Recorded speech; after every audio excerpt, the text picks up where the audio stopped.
Welcome to the ANEW Insight Podcast, empowering and inspiring your journey to optimal health. Hosted by Dr. Supatra Tovar, clinical psychologist, registered dietitian, fitness expert, and author of Deprogram Diet Culture. Rethink your relationship with food, heal your mind, and live a diet-free life. I follow my guests' journey to optimal health, providing you with the keys to unlock your own wellness path. Tune in and evolve with us. Hello and welcome to the ANEW Insight Podcast. I am Dr. Supatra Tovar, and I am so lucky to have integrative nutrition coach and sparking wholeness podcaster Erin Kerry with us today. Welcome, Erin. Thank you for joining us. Yeah, thanks for having me. I'm excited. Me too. We are pod swapping. I was on Erin's pod and then she agreed to be on mine. So I just feel super fortunate to be able to pick her brain this time. So I'm going to read a little bit about Erin and then we're going to get right into our questions. Erin Kerry is a certified integrative nutrition health coach and owner of Sparking Wholeness, a nutrition coaching company. After teaching middle school English for 11 years, she transitioned to focus on her passion for holistic health and wellness. Once diagnosed with bipolar disorder, Erin has firsthand experienced the importance of connecting mind, body, and soul in her approach to health. Through her work, she empowers individuals to become their own health advocates, addressing topics such as trauma, gut health, genetics, body image, and the challenges of motherhood and parenting. Erin also hosts the podcast, like I said, Sparking Wholeness, where she discusses various health issues with experts from diverse fields. I was one of them. She's an amazing host. It's a great podcast. I really recommend you go check it out after you listen to Erin. Erin, welcome. Yeah, thanks for having me on. And your episode was so much fun. It was one of those episodes where time just flew and we kept talking. I thought, oh no, we should probably do a part 2 on this. It was a lot of fun. Yeah, we're very like-minded, which I enjoyed. Yeah, we are. We have like same brain for sure. So I want to know about this personal journey of yours, starting out as a middle school English teacher, then becoming a nutrition coach. Tell me about that journey and what led you to coaching. Yeah. No, it's interesting because it's really at the root. It's very similar. I became a middle school teacher. Really, I started out in high school, didn't last long there. Middle school was more my speed. The kids are all just like silly and goofy and in between, childhood and young adulthood. But the main reason I wanted to be a teacher was because of my own struggles with my mental health, starting from my middle school years on through high school that lasted through college. And I had an English teacher who saw through the face that I was putting on, who saw through my overachieving, overactivity, over committing to everything, and reached out and said, hey, it seems like you're really struggling. And she picked up on it through my writing, of course, like an English teacher would.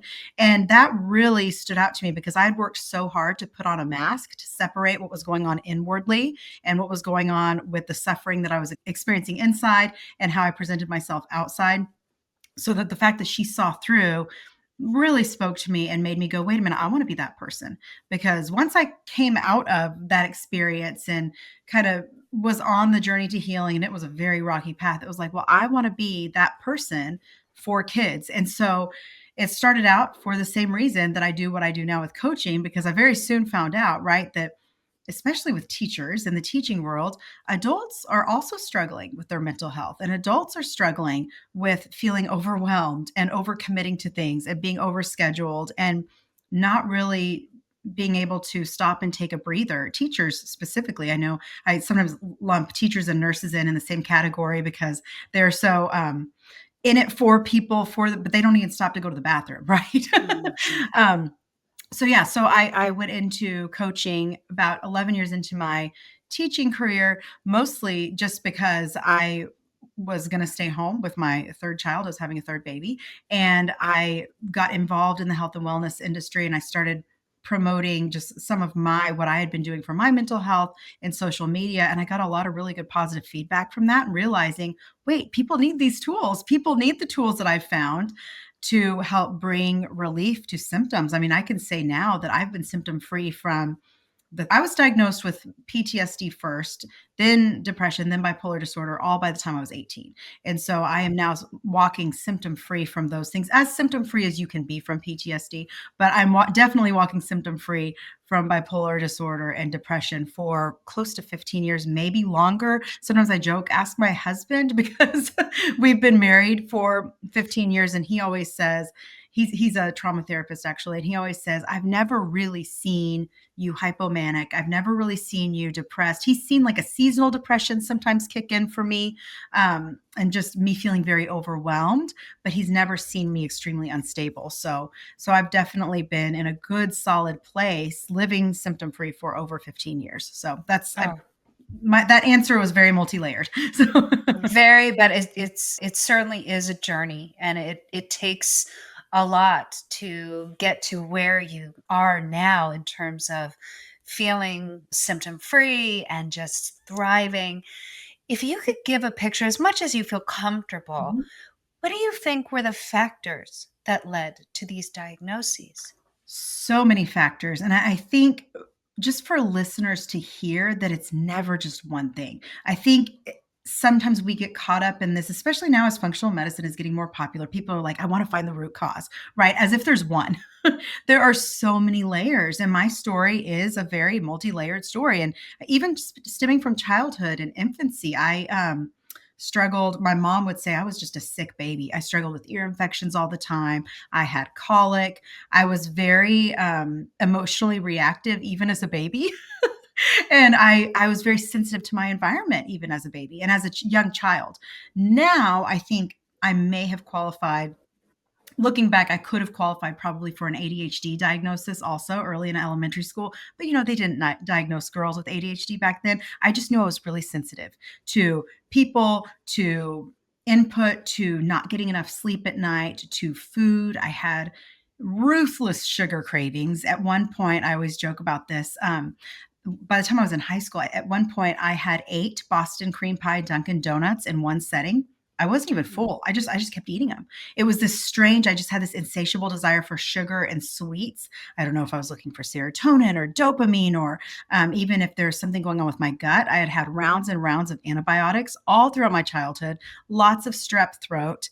If anybody's familiar with the term psychoneuroimmunology, I believe that there's a lot going on, even something to the extent of maybe a PANS or a PANDAS dynamic for me. If anybody's familiar with that, it's just kind of that neuroinflammation created by high viral load. I believe that contributed. And then I experienced, I would say, a big T trauma. When I was 9, I watched my grandpa die of anaphylactic shock in my front yard. And that was one of those situations where my brother, my sister, and I, we all watched it happen. I was 9, they were 7, they're twins.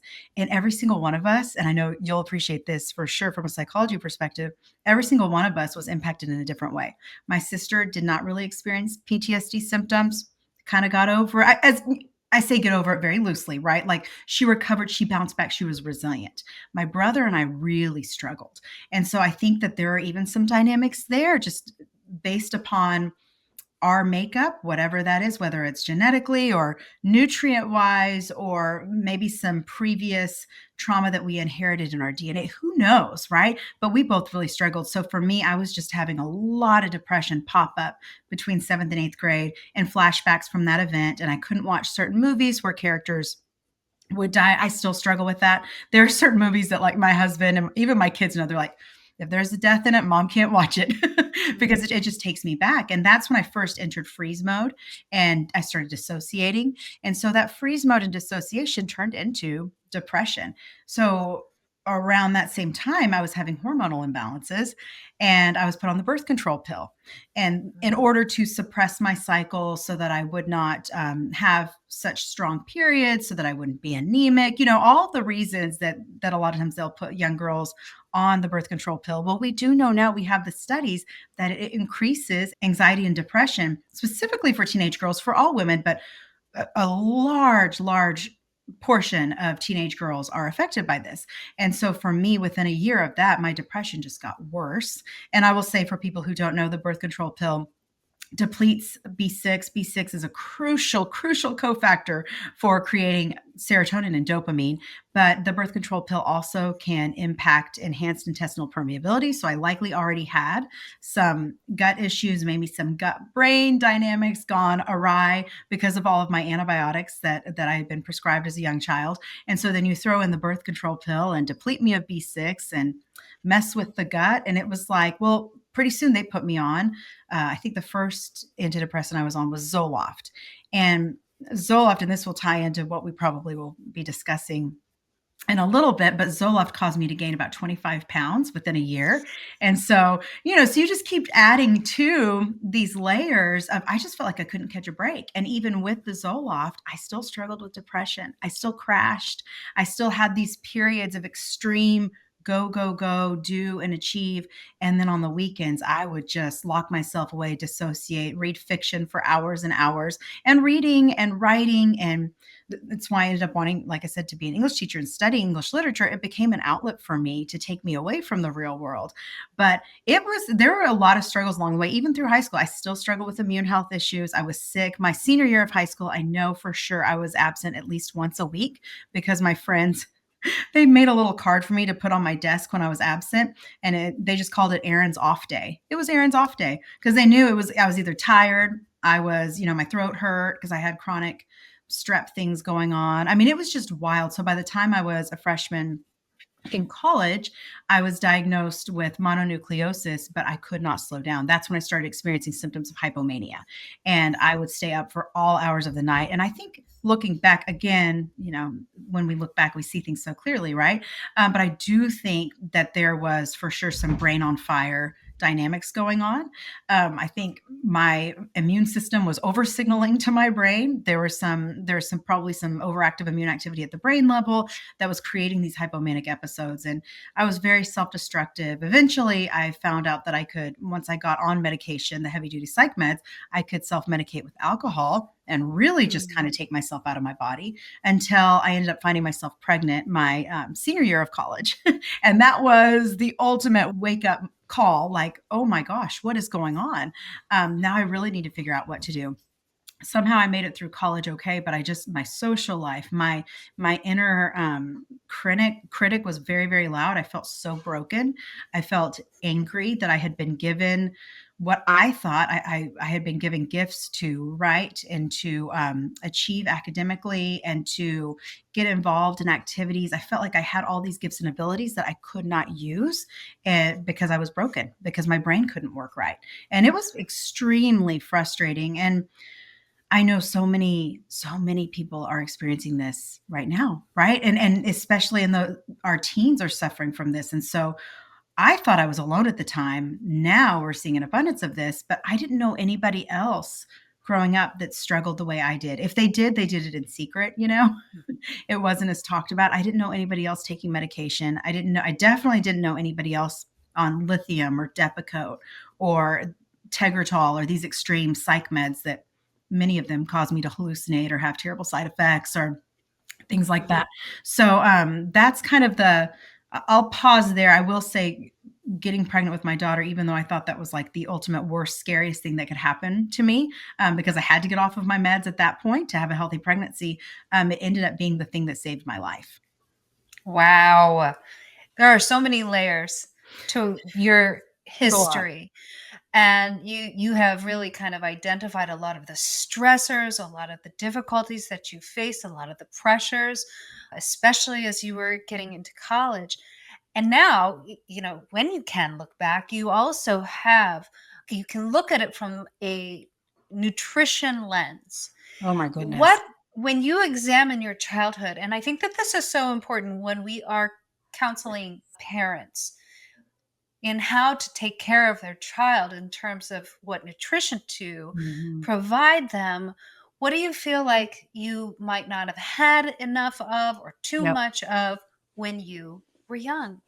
I'm so glad you asked that because I really believe that food is mood. I think we can't build a healthy brain without healthy cells, and you can't have healthy cells without the right nutrients. And I think I was chronically nutrient deficient. And, the question is, Was it because of maybe a gut microbiome that wasn't digestion wasn't optimal maybe, or maybe I ate too fast, or we could talk about all those factors. But for sure, I ate the standard American diet growing up. You know, I had the Pop-Tarts, and this was, I'm in my 40s. So this was the 80s where this is just how things were. I think there were some parents out there at that time that knew a little bit more about nutrition, but my mom, she'll even laugh now. She's like, there is no Facebook. You know, how would I have gotten this information? Except we knew dieting, we knew diet culture. They knew maybe what not to eat, or if something was fattening, which is always a funny phrase, right? Because who knows what that means. They knew Diet Coke was out there. It was just, by the time it was the 90s and I was middle school age, everything was like, well, eat a lot of bagels and popcorn and potatoes and eat mostly refined carbs, because then you lower your fat. Well, I think about how our brains thrive on good healthy fats like omega-3s. I probably never got omega-3s, right? I don't think I got things like avocados, or I'm thinking like any of the good sources that would be fueling, nourishing to the brain. Leafy greens, that wasn't happening. If I had salads, it's because I was dieting and I was trying to drop a couple pounds, but it was like very flavorless, you know, not enjoyable food. I thought healthy food didn't taste good. And of course I say healthy food loosely because maybe I'll say nutrient dense food. I thought nutrient dense food didn't taste good. I wanted to eat what felt good in the moment, that gave me fuel in the moment, or turned my brain on from maybe from a dopamine serotonin standpoint, but there wasn't a lot of staying power. So I was just constantly hungry for sugar and sweets. And that's what I ate, especially by the time I got my driver's license. That's all I ate. Yes. So if you could have gone back and coached your mom, what would you tell her would be the most important thing for both physical and mental health? Yeah. Gosh, I would say I would talk to my mom about learning to make vegetables more flavorful and tasty, because I love flavor. Give me all the flavors. Give me the salt and the garlic powder and the pepper and the paprika and the, you know, I would suggest that, because I think that that would have been helpful. I did enjoy, and she did try to feed me a lot of eggs. And I think at that point there was some nutrient density thinking there. We've talked about this, and I felt pretty good eating eggs. But yeah, eating a lot more. I joke. I think the phrasing now is called being an ingredient household, right? Like where you have a whole lot of ingredients on hand to make things, not necessarily processed packaged things. So, and I ate a lot of cereal for breakfast. That's one thing for sure. I if I'm going to, you know, have a hill to die on as a parent myself, it's like, we got to have something other than cereal for breakfast, because that's just spiking blood sugar really, really high, really fast, and then dropping it down really fast. And that creates mood dysregulation.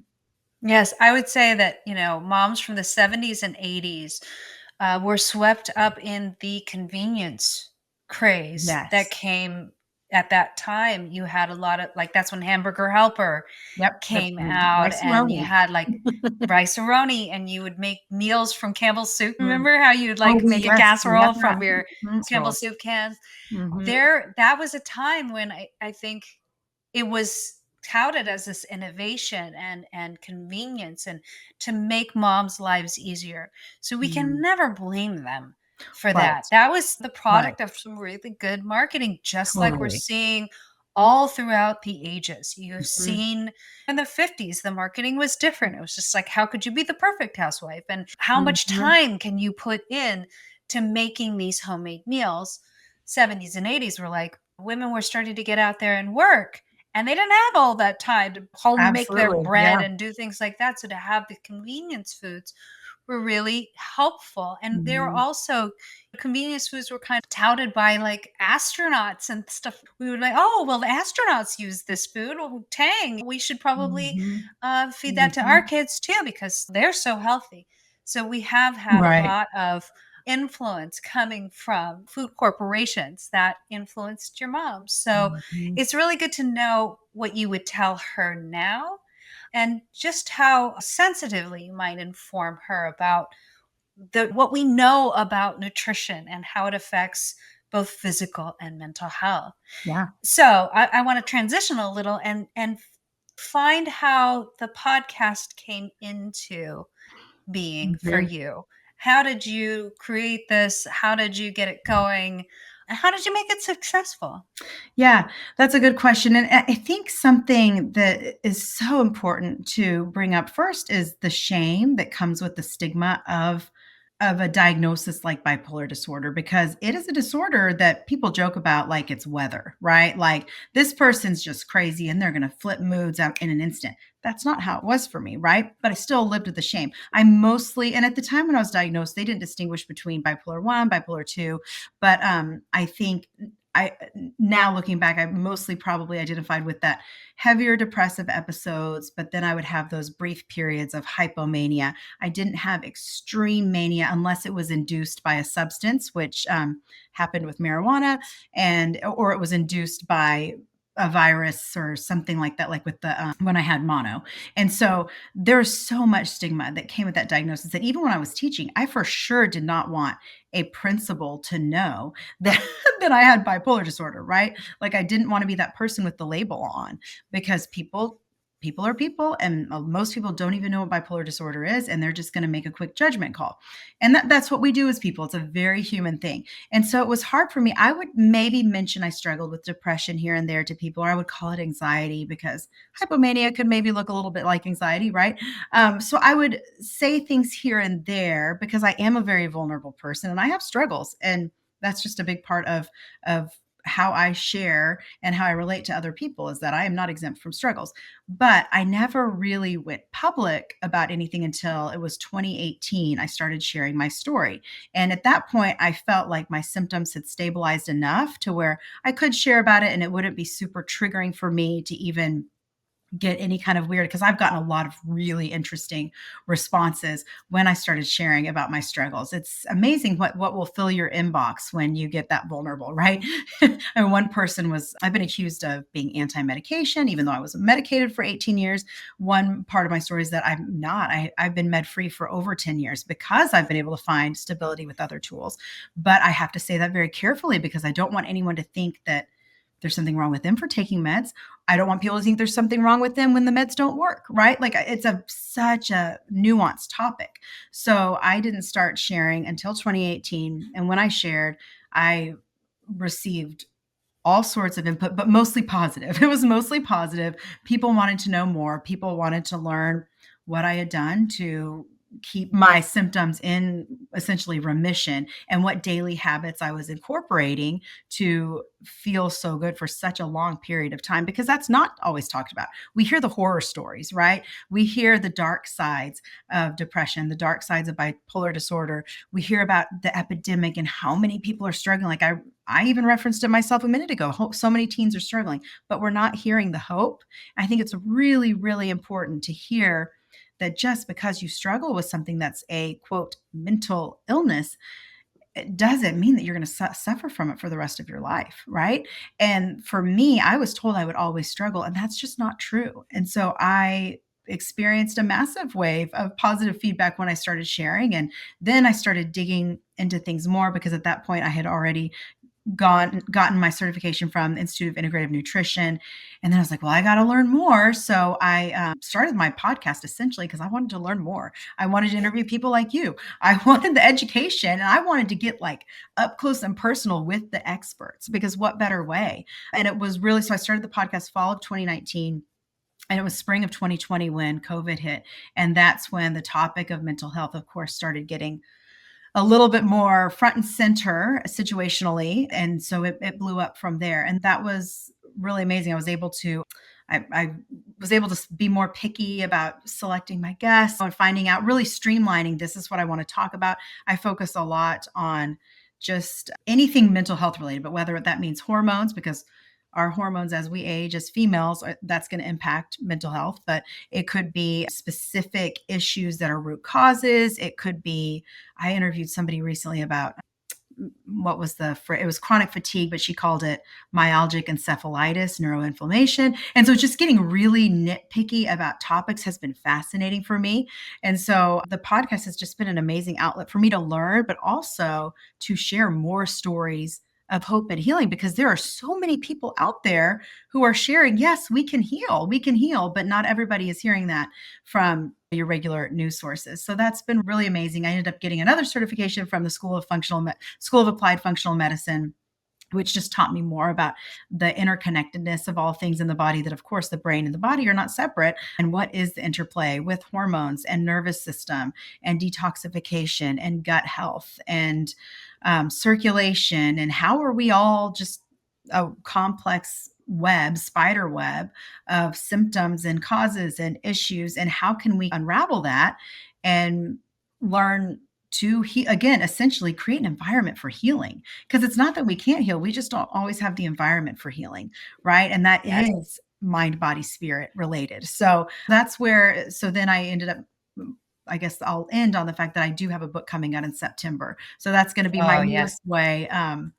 So I've got the podcast, and I did the blogging thing as well. I have some things on my blog, but essentially the book was kind of the culmination for me of like, how can I put all of this that I've learned and everything in my own personal story in one place? So that's going to be another outlet coming out soon. Yeah. Well, we're going to talk about that. I really want to get into that in depth in the second part of this episode, but we're out of time for this one. I just want to say that yes to all of it. I love podcasting for the same reasons. I love to pick people's brains and learn and learn and learn. And that's how you and I are complete sisters in this way. And I think it's such a wonderful way to just open up and communicate and, just delve into subjects that you just don't have that much education in, and then really learn. That's what people can get from these podcasts as well. So I'm so happy to hear your journey all the way to this point. And we are definitely going to dig into that book because I really want to know what that's all about. Please tune in next time for the second half of this amazing episode with integrative nutrition coach and sparking wholeness podcaster, Erin Kerry. Thanks, Erin. Thank you. Thanks for tuning into the ANEW Insight Podcast. Please remember, the contents shared on this podcast is for entertainment purposes only and does not constitute medical advice. You can find us anywhere podcasts are streaming, on YouTube at my.anew.insight and at anew-insight.com under the ANEW Insight Podcast tab. And follow us on our socials at my.anew.insight on Facebook, Instagram, TikTok, and Threads for more updates. Tune in next time and evolve with us.